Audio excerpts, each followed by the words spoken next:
Assalomu alaykum. Yana bir hammaga charchamayapsizlarmi? Omonmisizlar? Yaxshi keldinglarmi? Assalomu alaykum. Davolashni yaxshi boshladim. Yangilar bor o'rtalarda. Yangilar ko'p. Xo'p. O'tanada 3 ta o'qlama bor. 3 ta o'q bor. 3 ta o'q bor, 3 ta yuza bor. Buni doim gapirganman men. Birinchisi mana shu tana bir-biriga qarab turgan vaqtda frontal o'q deydi buni. Bu frontal o'q tanani oldi va orqa bo'limga bo'ladi.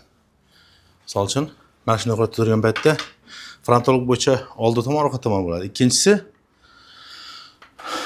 sagittal o'q bor. Sagittal o'rtadan bo'ladi.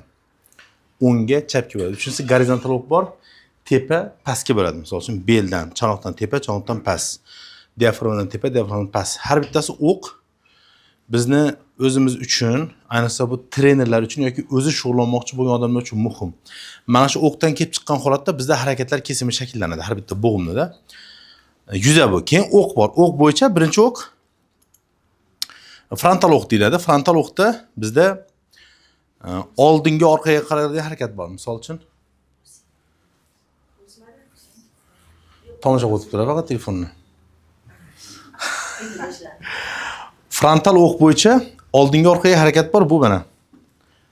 Oldinga, tanamdan oldinga chiqdi yoki tanamdan orqaga chiqdi. Tanamdan oldinga chiqdi yoki orqaga chiqdi deyiladi. Sagittal o'q bo'yicha o'ng chap, ha? Mana chapga chiqdi, o'ngga chiqdi. Qo'lim chapga chiqdi, o'ngga chiqdi. Uchinchisi gorizontal o'q bor, vertikal o'q deydi boshqachasiga uni. Vertikal o'qda o'ngga buraldi yoki chapga buraldi. Mana sonim o'ngga buraldi, chapga buraldi. Qo'lim o'ngga, chapga, to'g'rimi? Har bitta o'qda turishligi muhim narsa. Yurish qoidalarini kim ko'rgan bo'lsa, shu yerda tushuntirganman. Yurish mana shu barmog'imiz uchidan tortib, mana shu boshimizdagi suyak mushakkacha ishlash bilan bo'ladigan majmuiy jarayon. Kompleks jarayon.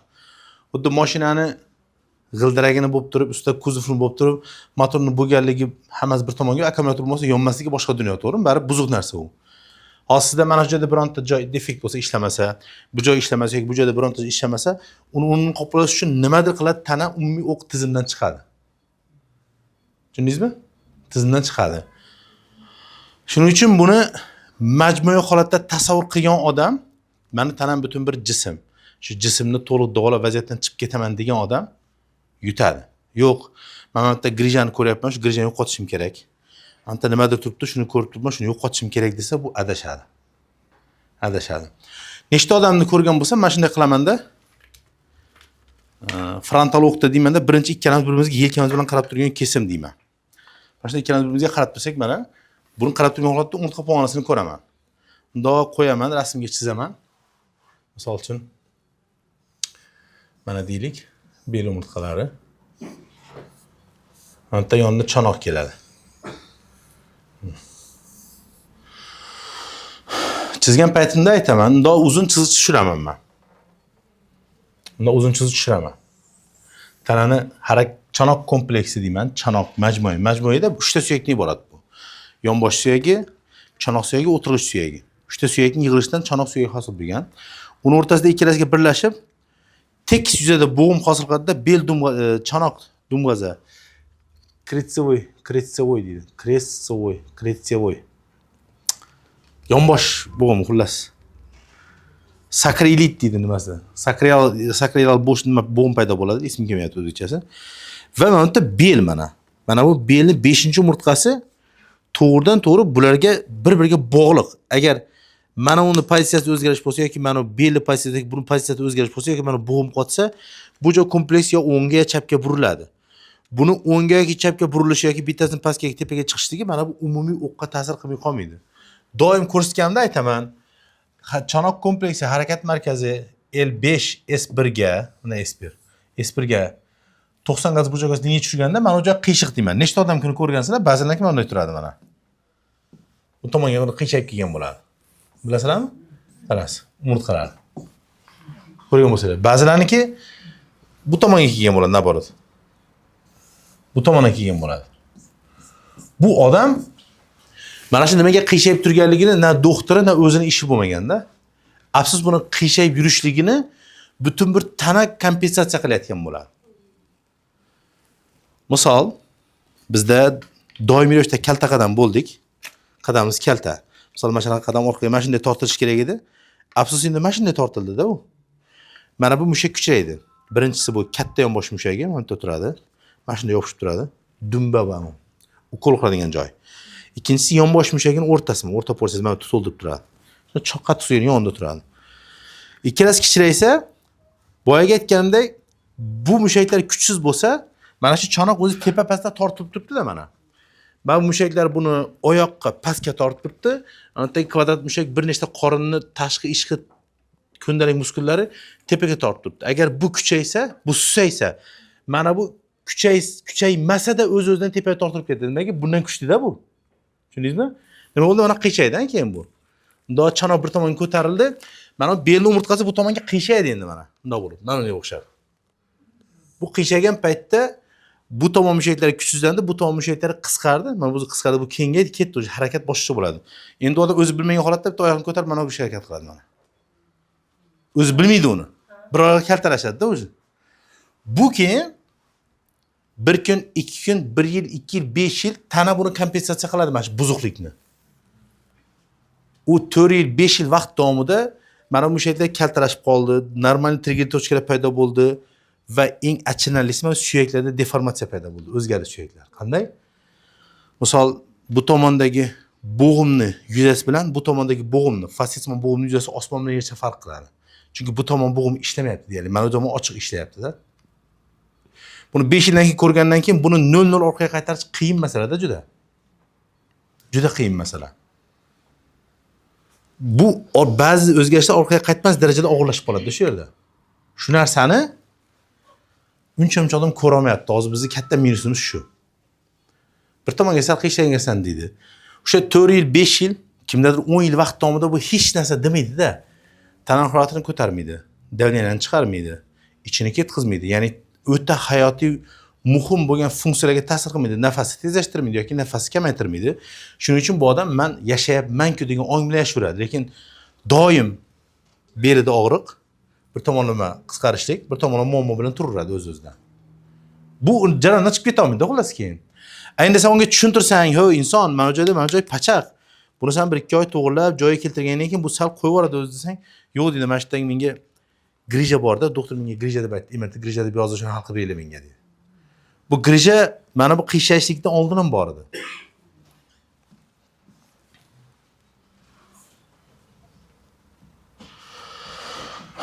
Alhamdulillah. 100% sog'lomlik yo'q.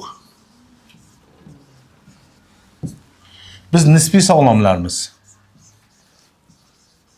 Nisbiy sog'lomlarimizda. Meni o'zim misol hozir tomog'im shishib turibdi. Kecha isitmaladim 38 gacha. Tomog'im shishib turibdi. Misol ichim ketib turibdi ozgina. Misol aytaman, kamida hozir 10 ta belgini sanab beraman.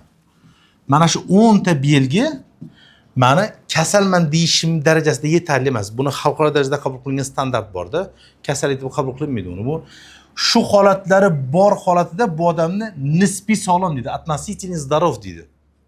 Ishga yaroqli sog'lom deydi-da buni. Endi mana bular me'yordan o'tib ketsa, yurak urishi, nafas olishi, ichini ketib qolishi boshqa u sifatini buzgandan keyin buni kasal deb qaraydi. Shu narsa belga ham bog'liq, bo'g'imga ham bog'liq. 100% Minskda top-toza odamning o'zi yo'q.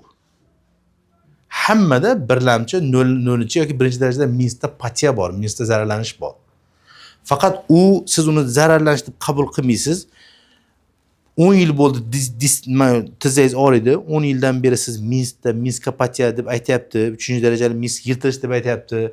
Operatsiya qildirmayman degan xayol bilan bandsiz, lekin undan oldin ham bu zararlanib kelgan. Endi hozir sizni hayotingiz sifatini buzyapti. Nosog'lik holatiga chiqarmoqchi-da sizni. Endi uni tan olyapsiz-da. Bel ham xuddi shunaqa. Doimiy ravishda top-toza bo'lmaydi. Hozir shu yerda o'tamizda, libo odam bilan sportlashamiz. 10 ta odamni emert qilamiz. Olib chiqamizda 10 ta odam bir vaqtda emert qilamiz. Birontasi belim og'ridi deb shikoyat qilmaydi. Olib boramiz, shularda emert grija chiqib keladi. Ya'ni biz hayotimiz davomida ishlarkanmiz, me'yordan ortiq ishlab olsak ham yoki noto'g'ri yukni ko'tarib olsak ham yoki bo'lmasa umuman ishlamasak ham bizda doimiy protruziya, grija shunga o'xshash narsalar bo'lib turadi. Tananing yutug'i bizda immun hujayralar bor paytda protruziya bo'ldimi? indamaydi. Uni sekin-sekin joyiga qaytarish mumkin. Grija bo'ldimi, oqib chiqadi yoki to'g'riga chiqadi, oqadi ozgina yoki bo'rtib qoladi. O'sha bo'rtning o'zining immun hujayrasi himoya qilib yovib ketaveradi sizdan so'ramagan holatda.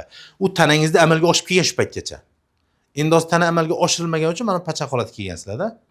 Immunitet pasaygani uchun. Shuning uchun beliga ham 100% sog'lomman degan odam yo'q. Libboy harbiyni olib kelasiz hozir. Shu prezident aqllansa xizmat qiladigan bitta emlat qilamiz bor shunda ham. Sezmaydi. Tana uni yopadi. Demak, beldagi og'riqni o'zi aslida butun dunyo statistikasi aytadi. Bizniki ham shunaqa. Belda bo'ladigan og'riq, uni oyoqqa tarqalishligini, tovongacha uzatilishligini 100% desak, 95% grijaga bog'liq bo'lmagan bo'ladi. Ayniqsa mana sedashniy nerv degan vasvasalar bor-ku, hamma shunaqa.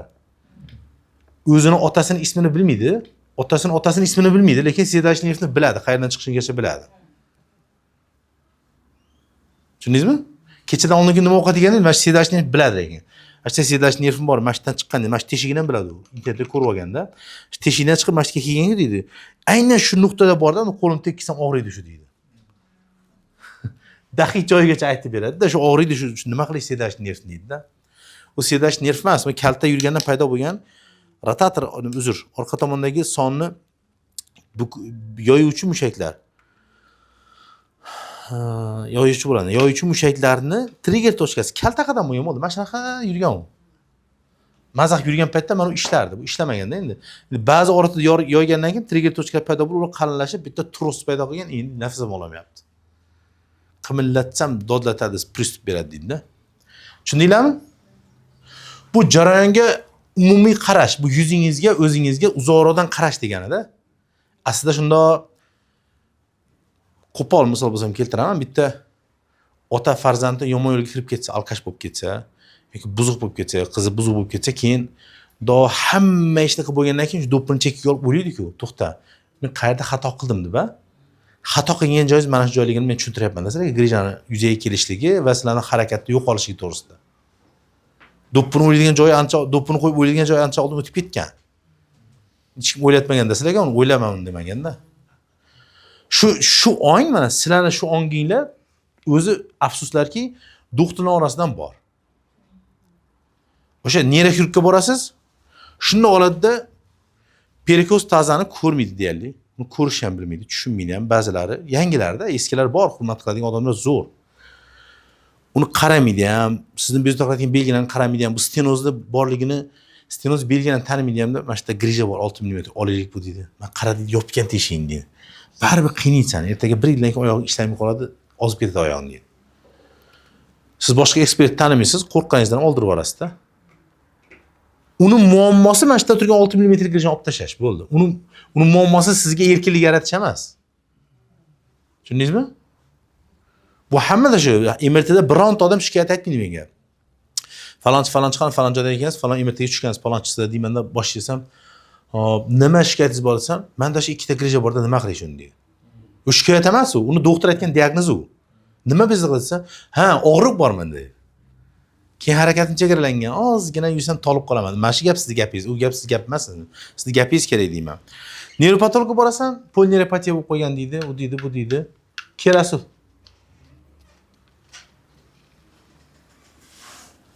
Mikrofon ber.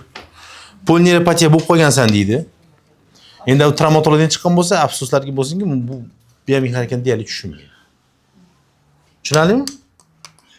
Shuning uchun bu umuman olib borayotgan ommaviy tadbirlarning ma'nosi ham shu. Ya'ni mana yig'ilib o'tiryapmiz, mana shu hozir 30-40 ta odam o'tiribsizlar. Maqsad nima? Sizlar anglanglar shu narsani. Boshqa biron tadbirga bormanglar demoqchimiz.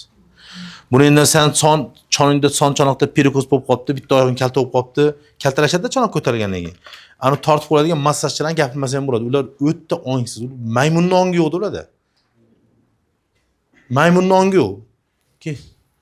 To'g'risida shu darajada manqurtlarcha harakat qilishadi-da. Nima emish? Chanoq perikoz bo'lib qolibdi. Manual terapiya shunday yotqizar ekan, belingiz, ko'tingiz hamma joy uqalib turib, bitta tortar ekan oyog'i chirib, mana tekis bo'ldi, mazza deydi. Haydang endi deydi. Maymunning ongi yo'q. Maymunning qo'liga granata bersang aytadi, bu banan emas-ku, men olmayman, tanimagan narsani yeyman deydi. U bilmagan narsasini qilaman deyveradi-da.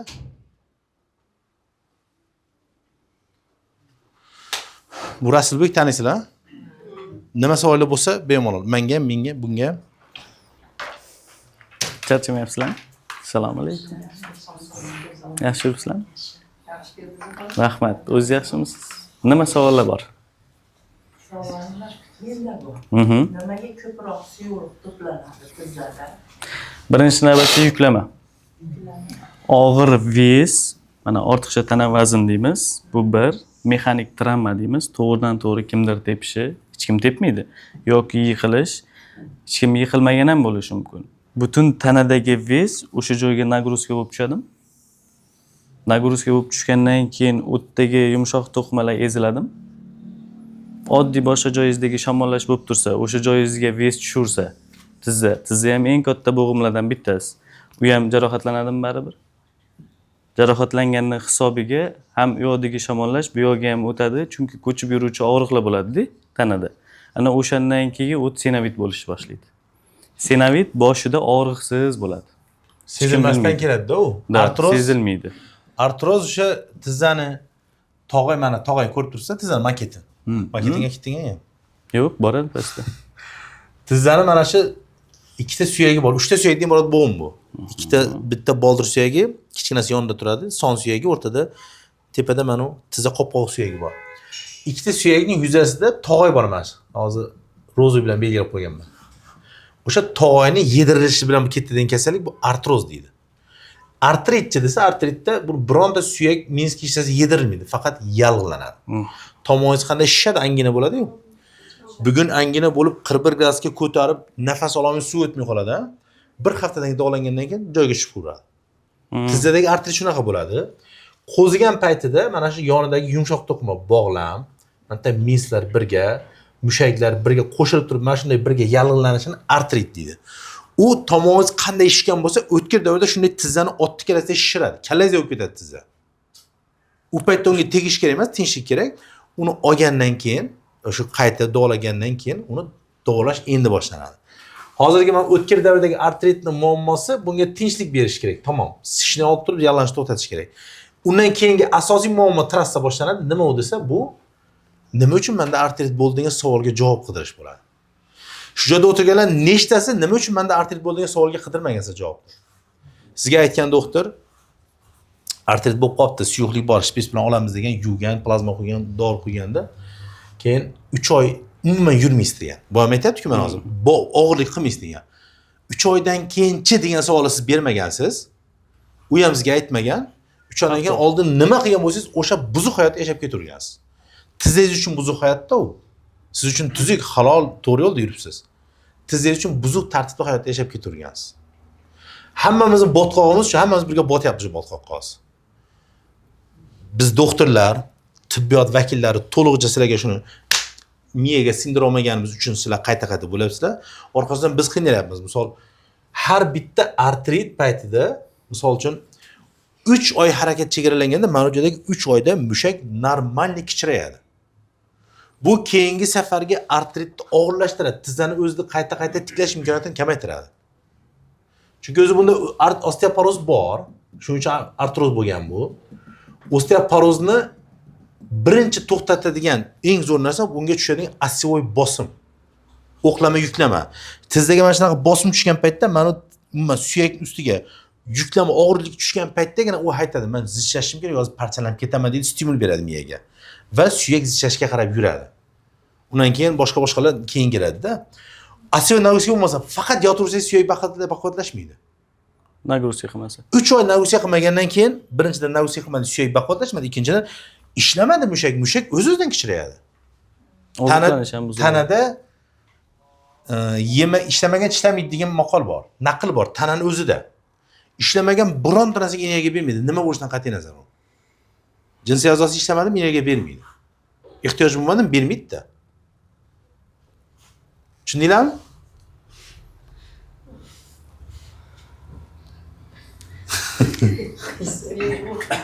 Ha? Oyog'imga mengash. Xuddi menga ashimadi. Menga ta'sir. Kerak. Orqamda vesim ashimga. Vesni yo'qotasizlar, vesni hech qanday hech kim yordam bera olmaydi. O'zi hammasiga hech kim yordam beradi, faqat yo'l ko'rsatamiz. Da. Yalansiz. Savol bor. Vesim oshiqcha emas, travma olmaganman. Haligi diskni ko'rdingizmi? Hmm. Nega unda bezovtaligami yo'q, shishami yo'q, og'riqami? Faqat g'ijirlash bor. G'irchillash. Emirga tushsam, Aha. o'sha nima deyiladi? Artroz, gonartroz, ko'ksartroz yoki senovit. Qaysi biri bor deb bergansizda? Tushunmayman, men bitta qog'ozim bor. Bering.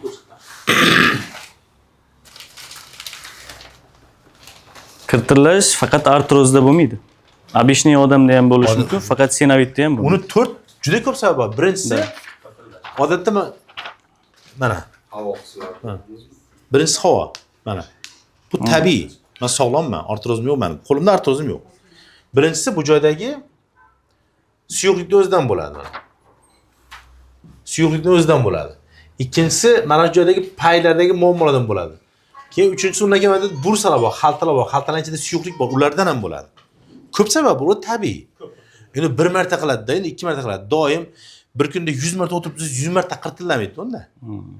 Mana bu men hozir qirtilatdim-ku buni. Majburiy. Bu 8 soatdan keyin qaytadi endi. 8 soatgacha 300 marta bossam qirtillamaydi bu. Artroz bo'lsa qirt to'xtamaydi. Xuddi shunaqa. Tushundingiz-a? Hammasi. Ha? Buni fiziologiki bor, patologiki bor. Fiziologik mana boyagi 8 soatdan keyin yana qayta qirtillashi. Bu normada bo'lishi kerak o'zi. Har bitta bo'g'im bukilish xususiyatiga ega. Bukilgan payti havo bosim bo'lgan hisobiga bu ovoz chiqarish ehtimoli yuqori. Bu 8 soatdan keyin emas, bu yana bosganingizda qirtillasa bu patologikka o'tadi. Uje artroz degani o'tdagi oziqlanishni buzilishi. Ya'ni suyakni mo'rtlashishi. Osteoporoz birinchi navbatda. Faqat barmoq emas, bizda tizza boshida aytaman har doim bergan savolida og'riqsiz bo'ladi boshida deyman. Qirtillash og'riqsiz bo'ldi degani bu zo'r degani emas. Hozir bular aytdi, menda hech qanaqa shikoyat yo'q edi, MRTimda ham chiqmayapti. Birinchi navbatda osteoporoz chiqqan. Osteoartroz chiqqan. Osteoartroz nimaligini tushundinglar? Suyakni qon bilan ta'minlanishini buzilishi. Suyakda oziqlanishi yaxshi emas, suyak mo'rt. Suyak mo'rt bo'lgandan keyin yonidagi organlar ham mo'rtlashib boraveradi. Xuddi shunaqa mushak. Undan keyin sizda Minskda razriv chiqqan. Ko'rgan bo'lsangiz, Minskka razriv bu asosiy vazifasi son suyagi bilan boldir suyakka tushadigan nagruzkani kamaytirish. U yerda Minsk yirtilayotgan bo'lsa, nagruzka prям tizza bir-biriga tegadim. Bir-biriga ishqaladim suyak, bir-biriga ishqalangandan keyin ovoz chiqarmaydim. Birinchi sababchilardan bittasi. O'tirib turganingizda xohlagancha ovoz chiqarib beradi. Chunki u yerda Minsk yo'q. Uni ushab turadigan, boringki ikkita temirni orasiga qo'yadigan rezinka deylik. O'sha rezinka yo'q. Temirni bir-biriga ishqalasangiz ovoz chiqaradi. Yemirilish boshlaydi. Yemirilish keyin darajasiga bog'liq. 3-chi, 4-chi, boringki boshda 2 bilan boshlanadi. Birinchi, ikkinchi darajada og'riqsiz bo'ladi. Keyin u og'riqli simptomga o'tishni boshlaydi. Chunki u yerdagi tog'ay uje polni ishqalanishi hisobiga yemirilib, suyak bir-biriga ishqalanishni boshladi. Nervni ochadi. Sizniki agar og'rig'im, shikoyatim yo'q desangiz, xursand bo'ling. Chunki Minskiz yirtilayotibdi, u juda kuchli og'riq beradi. Kerak bo'lsa blokka ham tushib qoladi.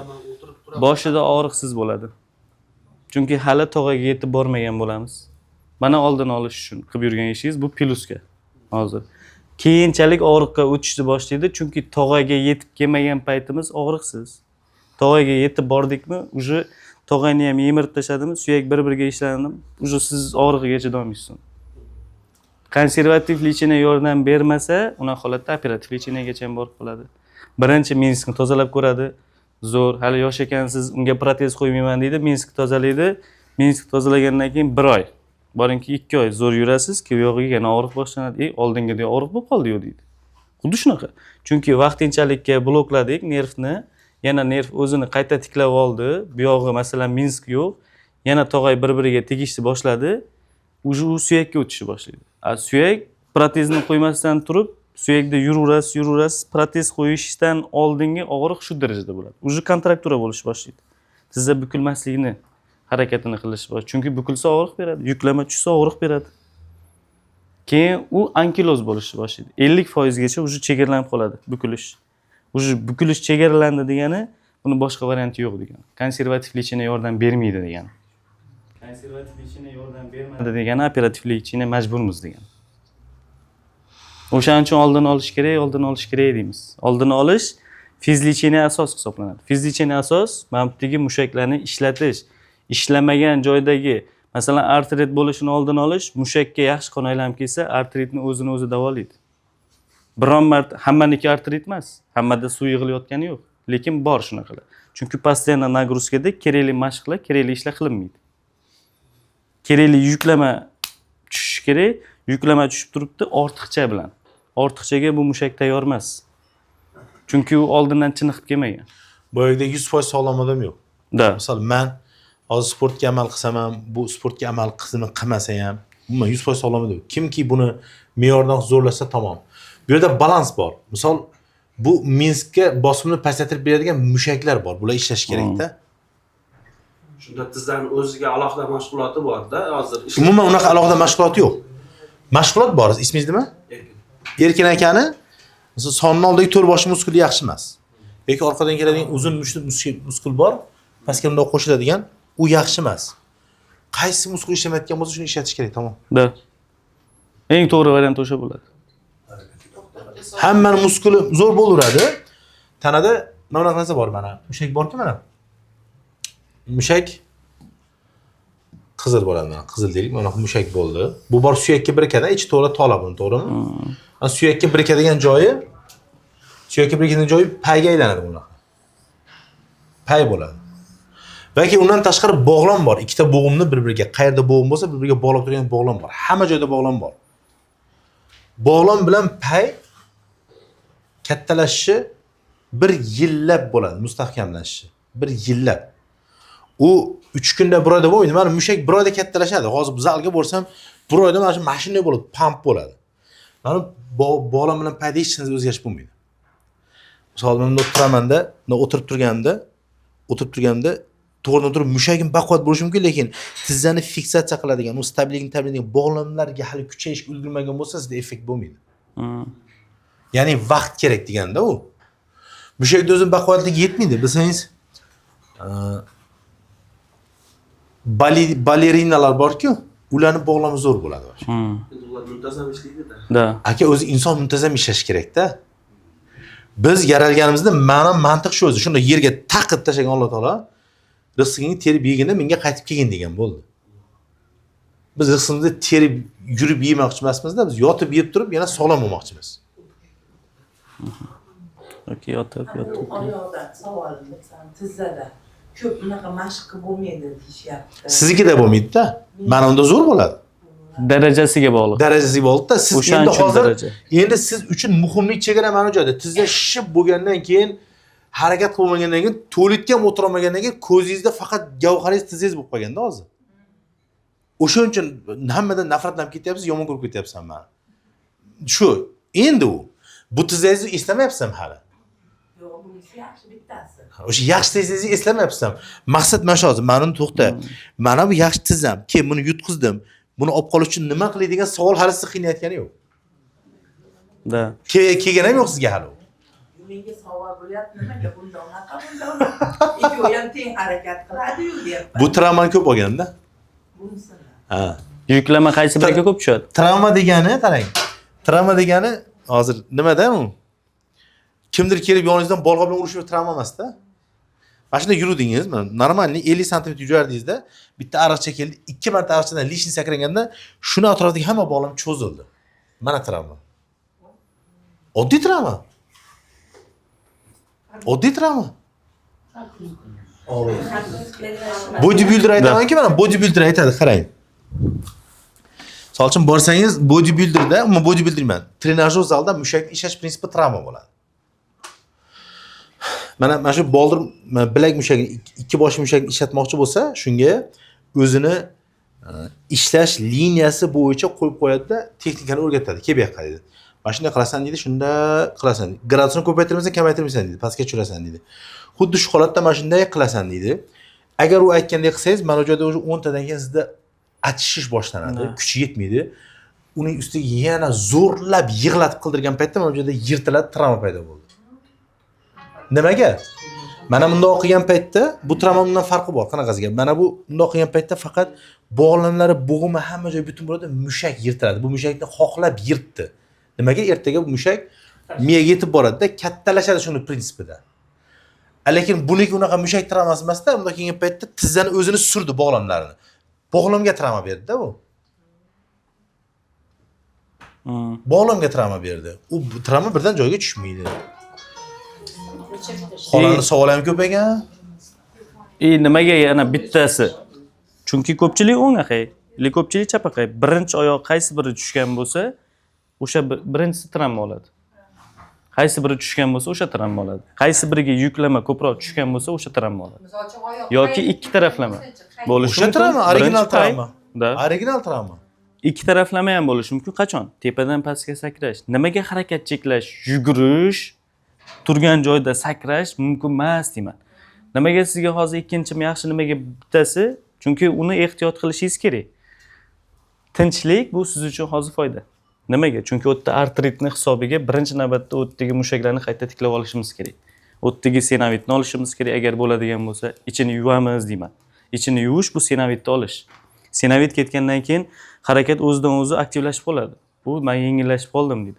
Plazma qilamiz. Plazma nimaga qilamiz? O'sha joydagi vaspaleniyani kamaytirib olish, o'sha joydagi mana bu to'qimalarni tiklanishini tezlashtirish, yallig'langan o'choqni yo'qotish. Maqsad shu. Maqsad keyin harakat aktivlashadi. Harakat aktivlashgandan keyin pakoyni berib, yengil mashqlar. Mashq qilmanglar demayman. Yengilini qilinglar, faqat qizdirmanglar. Chunki qizdirgan payti u yana boshqatdan boshlanadi. Chunki o'tdagi mushak boshqatdan artrit yana qo'zishni boshlaydi. Qizdirganning hisobiga. Boradi. Bu degani oddiy mexanizm. Biron joyingiz urdingiz, ko'kardi, ko'kargan joyingizga muz qo'yasizmi, issiq narsa qo'yasizmi?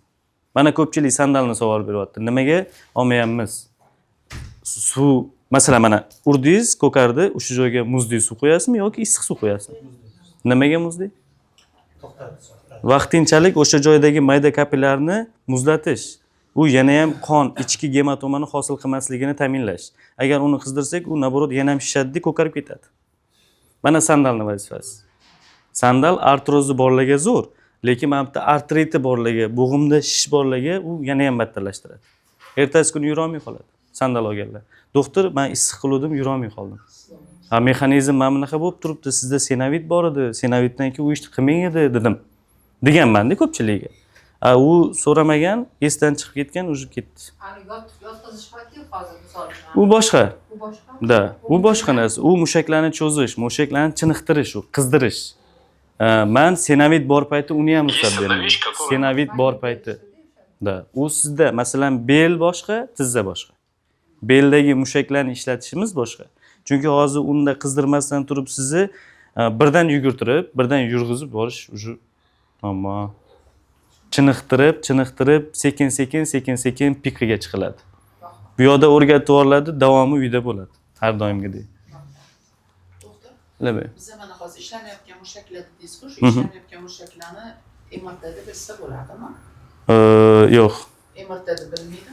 Biz masalan qanaqadir fizkultura qila boshlasa, o'sha ishlamayotgan mushaklarga rivojlantirishganmi yoki aks ta'sirga ketayotganini qayerdan bilamiz? Mana birinchi kelganingizdan sizni boringki 100 marta oyog'ingizni ishlatib ko'ramizmi? Mana mashq boshlandi, 100 martadan boshlaymizmi? Nechtadan boshlaysiz eng kam? 20 ta qildim. Boringki 20 ta qilganingizdan keyin og'riq bo'ldimi? Yo'q. Ertaga 25 ga chiqasiz, 30 ga chiqasiz, 50 ga chiqasiz. Bitta xuddi shunaqa savol bo'ldi. Yaqinda keldi shu bemorimiz ham, balkim eshitib ham, balkim ko'rib turgandir. Men dedi, Odil akani ko'rib keldim, lekin o'zini ko'rmaganman dedi hayotda dedi. Men ular aytgan mashqlarni hammasini qilganman dedi. Xo'p, nima mashqlarni ko'rsatib beryapti? Mashqdan keyin dedi, oyog'im dedi, og'rishni boshladi, kuchayib ketdi og'rig'i. Xo'p, nima qildik? U shu darajada qiyin mashqni qilganda, endi shu darajaga bular yetib kelgan. Shu oyoqda yotib, mana bunaqa qilib qilgan mashq. Endi uni sog'lom odamning o'zi qilishi noto'g'ri. Birdan boshlash qiyin-da bu narsani. Sekin olib borish kerak-da. Da. Sizni dedim, ko'rib turib shu mashqni qil deb aytdimi dedim. Birinchi bergan savolim shu. Yo'q, sizni ko'rgan odam dedim, umuman u mashqqa dedim, yondashmang, siz kerak emas sizga. Siz mana bularni qilib oldin chiniqtiring deb aytardi dedim. Keyin o'ylab qoldim. Men dedi, to'g'ri lekin dedi. Bittada dedi 10 ta qildim uni dedi. Endi 10 ta qilish u точно yirtilgan. Nimadir bo'lgan, u yerda shish обязательный bo'ladi. Keyin tushunib qoldi mexanizm. Bu dedim, qilma degani emas, qil, faqat bosqichma-bosqich, sekin kuchaytir u narsani. Qilma emas, qilish kerak, faqat oldin chiniqtirib olish kerak. Mana sizga ham kelganingizdan 100 ta qildirsam, ertaga chiqa olmaysiz mashqqa. 20 tadan boshlang, og'riq bo'lmasin. Og'riq bo'lib dalina beradiganlar bor. Ular uchun u ko'p. Sekin-sekin yana ham ularnikini kamaytirib, keyingina chiqiladi pikka. Mana shu mexanizm bor-da, birdan nagruzka. Tizzani chiniqtirish uchun emaylab yurish kerak. Tizzada degan doktorlarning gapi emas, xalq To'ppa-to'g'ri. borda. Shunga nima deysizlar? Mana hozir artritni gapirdi, Minskni gapirdi. Minskni gapirgandan keyin yirtilgan Minskni yana ustiga biz nagruzka qilsak, u nima bo'ladi? Undan battar yirtiladi. Bor shunaqa narsa. Ko'pchilik tuzum bor. Yursam tuzum yedil. U naborot ishib ketadi. O'tdagi anaqalar, mushaklar. Tuz Da. degan tushuncha yo'q o'zi. Men uni gapirib berganman oldin. Da. Tuz degan narsa yo'q. Gulxoya bilan gapirganman. Bizlar tilimizda ham tuz deb yuriladi. Oddiy. Uni siz tilingizda yurmagan, u doktor yuritgan uni. Siz onangizdan tug'ilib o'rganmagansiz. Shunaqa. Karam qo'yinglar deb qo'yibdi, karam qo'yadi. Ayrim bitta ikkitalar. Karam qo'yib. Ya, ular вообще tupoy odamlar. O'zi yaxshi mutaxassis unaqa narsaga yurmaydi. Yurganda ham aytadi. Misol uchun men aytaman, mana necha marta tovonga aytyapman. Agar kimda tovon shporasi bo'lsa yoki mana u mushaklarni bo'shatish uchun, mana bu yonidagi boldirni olish uchun bo'lsa, uyga borasan deyman. Birinchi kechqurun yotishdan oldin, massaj ertalab kechqurun deyman, ertalab emas. Mana shu joygacha terini kuydiradigan darajada, faqat kuymasin. Juda issiq suv qo'yasan-da, 15-20 minut o'tirasan. Spetsialni sovunlab, uqalab, suvni ichida yumshatasan deyman. Men nima deymanki, orqasida aytaman, buni mana odamlar qilsin deyman. Hamma qilsin demayman-da. Ana chiqayotgan odam unaqa demaydi. Agar sizda tizzangizda og'riq bo'lsa deydi. Hamma tizzasida og'riq bor. Karamni qo'yingiz o'rib ketadi deydi. Sizda 4-daraja bo'lsa, yura olmayotgan bo'lsang, 3 yildan beri qiynayotgan bo'lsang, sen doktorga bor demaydi orqasidan. U orqasidan so'z ham qo'shib qo'yadi. Men o'zim 5 yil qiynalganimda umuman doktorlar yordam bera olmagan, men shuni qildim, mazza bo'lib ketdim. Oling siz ham qiling shuni deydi. Shunaqa. O'rtada bitta sharlatan mashinnik ishini bilmaydigan odamni qurboni, u bemor, hamma doktorlar yomon otliqda. Hech bir doktor sizni orqangizdan mazza qilib topishni o'ylamaydi. Oson ko'rmang unga. Oson emas. Suyaklar mo'rtlashadi deydi-ku, shundan hisobdan bo'ladi. Vitamin D, kalsiy yetishmovchiligi yoki Noto'g'ri ovqatlanish. noto'g'ri ovqatlanish, gazli ichimlik. Mashqlar bo'ladimi? Yo'q. Faqat mashqni o'zi Qarang, yetmaydi. mana shu savol zo'r bo'ldi-da. Mashinangiz bormi, yo'qmi? Nima mashina bor? Motor moyi kamayib qolsa, mashinani yuvishimga davo bo'ladimi? Nima bo'ladi davo? Yog'ni to'ldirish. Moy quyish kerak. Vitamin D, kalsiy, umuman suyakni mo'rtlashishiga sabab bo'lgan qaysidir yetishmagan narsalarni tanaga berasiz, muammo hal bo'ladi. Tushundingiz-a? Uni uqalab jonim bolam, jonim erkam degan bilan bo'lmaydi ish. Bolani To'g'ri. onasini uqalagan bilan-da. Bu juda katta asr muammosi. Uni tixiy epidemiya deydi. Necha yoshdasiz? 22. 22 yoshda. Bunda osteoporoz bor o'sha. 100%. Bunda osteoporoz bo'lishiga bizning fojiamiz bu. Men sxemani tushuntirganman-da. Anaqa sxema bor. Mana 29-30 yosh. Mana tug'ilish 0. Mana o'lim. Libo inson, ayol, erkak 29-30 yoshgacha bo'lgan davrda uni suyagi faqat mustahkamlashadi. Bunda osteoporoz bo'lish mumkin emas. Shu davrda 29-30 yoshgacha bo'lgan davrda osteoporoz bo'ldimi? Bundan nimadir yetmayapti. Eng ko'p uchraydigani bor o'smirlarda. Misol 15 yoshdan 17 yoshgacha bo'lgan davrda odam bo'yi 1 yilda o'zida 10 sm o'sadi. Bitta suyagiga modda yetishmay qoladi. Bu o'tib ketadi. Unga sirazi vitaminlar ko'payib o'tib ketadi. Lekin sizlarga o'xshaganlarda o'sha 22 yoshida suyaklarda katta gemochalar bor bunaqa. Bular o'sha fojia. Nimaga? Mana bu nuqtagacha sog'lom bo'lish kerak edi hamma. Undan keyin umrining oxirigacha har yiliga osteoporoz kuchayib boradi. Uni qaysidir davrda nimanidir e'tibor bilan to'xtatib turadigan taktika qilinardi. Lekin hozir bizdek asr vabosi deymanki, tixiy epidemiya. 30 yoshgacha bo'lgan odamning 100 tasini qilsang, 90 tasida osteoporoz bor o'sha. Bizda 13 yoshli bola ko'ksartroz bilan yozib ketdi kelib. Ko'ksartroz birinchi sababi osteoporoz. Artrozning, tiz artrozning sababi birinchisi osteoporoz. Men har kuniga 10 martalab travma olaman tizzamdan. Bu har kuniga 10 martalab travma oladi bo'g'imlardan. Nimaga biz artrit yoki artroz bo'lmaymiz? Bizni suyagimizda qonlanish ham narsa yaxshi. Osteoporoz bo'lgan suyakda qonlanish bo'lmaydi. Tasavvur qiling, mana shunda son suyagingiz deylik. Ichida 1000 ta suyak hujayrasi bo'lishi kerak edi. 1000 ta yo'q. Osteoporoz bo'lgan paytda nima bo'ladi? Mo'rtlashadi. Mo'rtlashsa suyagi kamayadi ichida. 500 ta suyak hujayrasi bor.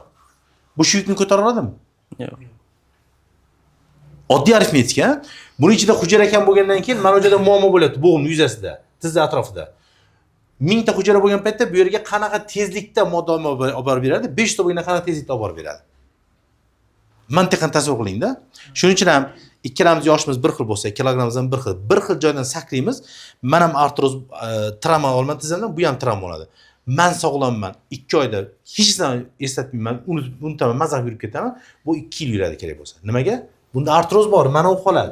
Suyagi qayta o'zini tiklay olmayapti. Suyakning yuzidagi tog'ayni shu atrofda to'qim bilan qayta tiklay olmayapti u. O'zi tagida osteoporoz borda. Osteoporozsiz artroz bo'lmaydi. Shuna bo'lmasligi uchun vitamin Vitaminni o'zimiz to'g'ri ovqatlanish kerak aka. To'g'ri ovqatlanish kerak. Vitamin kerak bo'lgan darajaga kelgan paytda kerak-da. Bu birinchi tomondan mana qarang, ovqat yegan paytda mana suyakka mana yetarli bo'lishi uchun vitamin D bilan kalsiyni o'zi ishlasa emas. Bu bilan bu to'lib qolmaydi. Buning uchun boshqa bir omillar bor-da. Ikkinchidan,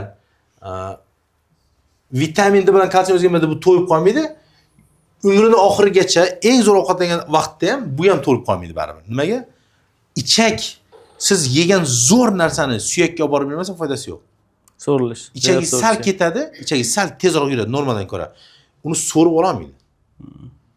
Ichak anonga o'xshaydi-da.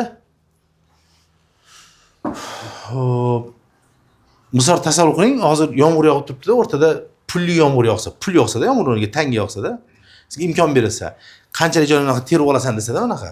Terib olasiz-ku. Ichak shunaqa prinsipda ishlaydi. 10 metr atrofida, 8 metrdan 10 metr atrofida ichak bor bular joylashadigan-da. Ovqat 1 sekunddan to'xtamaydi. Hozir yegan narsam, shu qilgan ovqatim hammasi o'zini tezligida ichakdan yurib o'tib ketadi. O'sha yurib o'tib ketish jarayonida uni ichak ushlab olish kerak undan. Agar mana u tezlik baland bo'lsa, qanaqadir me'yordan ortiq bo'lsa, uni ushlab ola olmaydi. O'tib ketadi. Misol 100% narsa yedingiz, siz uni deyarli 10% ni iste'mol qilasiz. Undan ko'pini iste'mol qila olmaysiz. Tanangizga ola olmaysiz, ichak ulgurmaydi.